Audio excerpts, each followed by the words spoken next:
Washington got the nod to lead the Continental Army right here.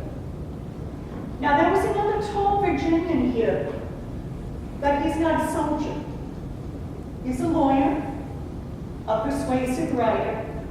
He's 33 years of age, and his name was Thomas Jefferson. His job was to write the Declaration of Independence.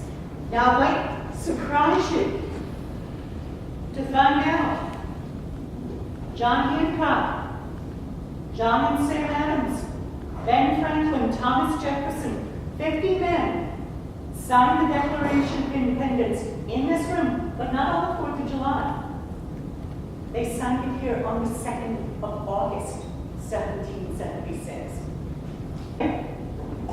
July 4th, 1776. The revised version was voted on and approved. Let me see if I can find it. Yes. And something else happened on the 4th of July.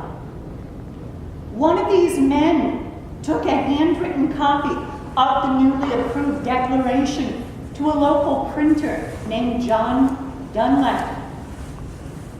And he printed up a whole mess of these, and they were distributed all over the new United States.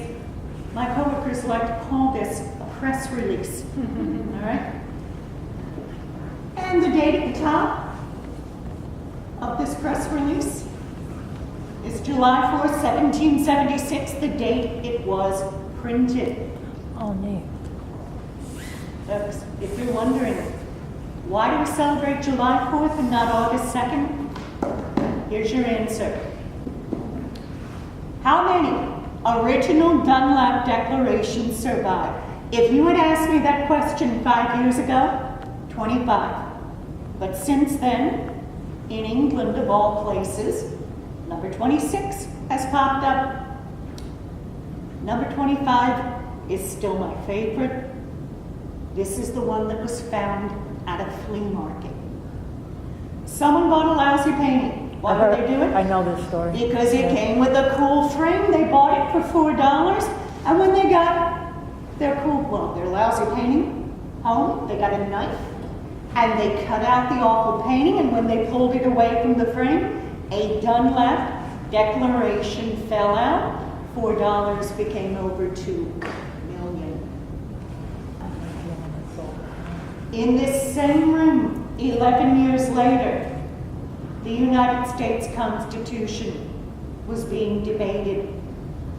Now, let me talk furniture. We haven't addressed that. These are 18th century Windsor chairs, 18th century books. This one was printed by Philadelphia printer Benjamin Franklin. This is a cane, or a walking stick. This is one of many owned by Thomas Jefferson. Eyeglasses. Notice the lenses are tinted. These are 200-year-old sunglasses. Chandelier. 1750s English cut glass. All of this is original to the time, but not to the building. There is one exception. It's a pretty good one. That chair. George Washington occupied that chair during the Constitutional Convention.